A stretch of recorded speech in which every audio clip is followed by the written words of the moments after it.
Moi, c'est Lambert Sonamomo. Je suis le CEO et le fondateur de la startup Global ID. Global ID, c'est une startup qui est née d'un consortium de projets venant de 3 laboratoires suisses. L'Institut IDIAP à Martigny, qui est responsable de la partie biométrique, l'école d'ingénieurs à Valais et le laboratoire de sécurité de cryptographie de l'EPFL. On a travaillé sur un projet de recherche pendant 3 années. Suite à cela, on a eu l'idée de fonder la startup Global ID, qui était chargée d'amener cette nouvelle technologie sur le marché. Le scanner Global ID, que nous appelons le VenoScanner F, c'est un scanner miniaturisé qui prend les images du réseau veineux en plusieurs vues, donc c'est-à-dire plusieurs angles du réseau veineux, et fait un traitement spécifique pour envoyer des images chiffrées. Suite à cela, on extrait le modèle mathématique de l'image qui est traité sur un serveur distant ou localement, dépendamment de l'architecture ou bien de la politique de sécurité de l'institution. Oui, donc effectivement, comme la plupart des systèmes biométriques, le système développé par Global ID a déjà une première étape qui consiste en l'enrôlement, où vos informations biométriques sont requises, sont capturées par notre scanner, et puis ces informations peuvent être dans le processus de traitement enregistré sur un serveur distant. Et dans un deuxième temps, c'est plutôt de la reconnaissance, de l'authentification de la personne, où le modèle qui est pris instantanément est comparé avec le modèle préenregistré et une réponse est donnée au système si oui ou non vous êtes la bonne personne. Donc en fait, on prend le réseau veineux et on extrait son modèle représentatif.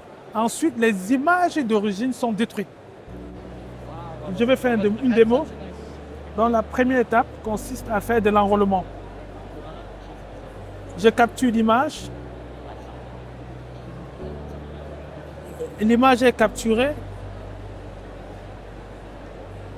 J'extrais le réseau veineux qui est extrait et je passe donc à l'enrôlement de ce que je viens de capturer. L'enrôlement est terminé avec succès. Or, pour faire de l'authentification, je vais d'abord extraire ce qui a été enregistré sur le serveur ou sur la carte. Pour le faire, je lance le protocole d'extraction. Le protocole d'extraction étant terminé, je vais faire une reconnaissance. Je remets le même doigt. J'ai pris et je fais de l'extraction et je fais la reconnaissance en faisant le match.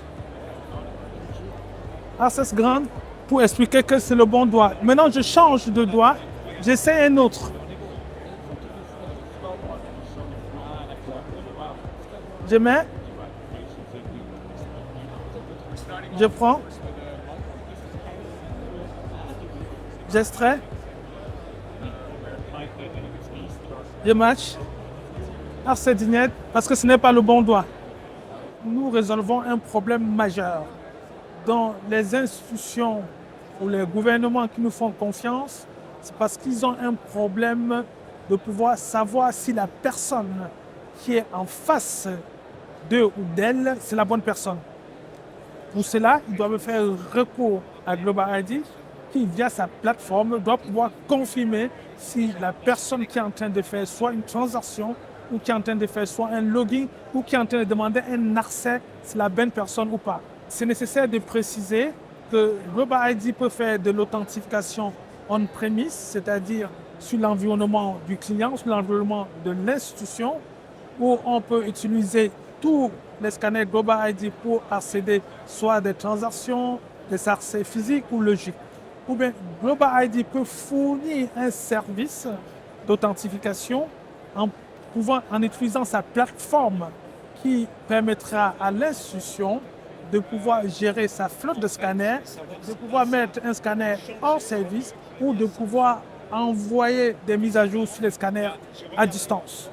Nous sommes ici à Vivatech dans le cadre de la Sustec. Donc la Sustec, c'est le groupe suisse présent ici à Vivatech qui est composé d'à peu près 28 startups qui ont été sélectionnées. Nous avons déjà été reçus la veille par notre ambassadeur qui a mis au point, nous donner plusieurs conseils, une réunion très conviviale. Donc nous avons donc démarré ce matin pour 3-4 jours jusqu'à samedi 25. Donc le but sera de montrer nos technologies, de montrer de quoi nous sommes capables dans le cadre de l'innovation. Vous savez très bien qu'on est leader d'innovation depuis un bon moment déjà. Le but, c'est de continuer toujours à détenir cette première place, cette place de leader qui fait de la Suisse un pays d'innovation. Donc, à côté de ça, on est là aussi pour trouver des partenaires, trouver des investisseurs, trouver des clients pour nos technologies qui nous permettent d'entrer, ces personnes nous permettront d'entrer plus facilement sur le marché. Global ID a fait beaucoup de recherches, déposé beaucoup de brevets dans le monde pour pouvoir valider sa technologie. Nous sommes après partis dans une phase d'industrialisation de notre prototype, précisément de miniaturisation, avec le CSEM, le Centre suisse de l'électronique et des microélectroniques. Et depuis quelques années, nous sommes entrés en phase d'industrialisation où nous avons fabriqué des prototypes industriels. Avec ces prototypes, nous rentrons actuellement en 2024 sur le marché par un partenariat stratégique avec l'Organisation mondiale de la santé Project Hope, basée à Washington DC, où nous allons fournir la Namibie pour les personnes atteintes de HIV ou des adolescents en Namibie, et ensuite plusieurs autres pays pourront suivre. Nous avons déjà eu plusieurs awards avec cette technologie.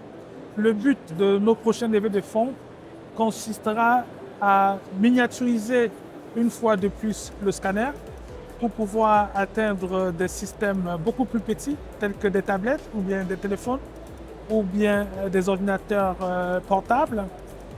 Et dans un deuxième temps, nous devons aussi industrialiser notre scanner sans contact qui a déjà été développé. Donc ça, c'est les objectifs que nous fixons dans les prochains mois ou les prochaines années dans le cadre du matériel. Mais en même temps, à côté de ça, nous devons aussi étendre le marché sur le plan international en continuant à trouver d'autres pays avec Projet Hop pour qui nous avons un partenaire stratégique ou bien en trouvant d'autres organisations avec qui nous pouvons travailler pour les autres pays dans les domaines tels que la santé, la sécurité intérieure ou pour ne pas dire la sécurité souveraine.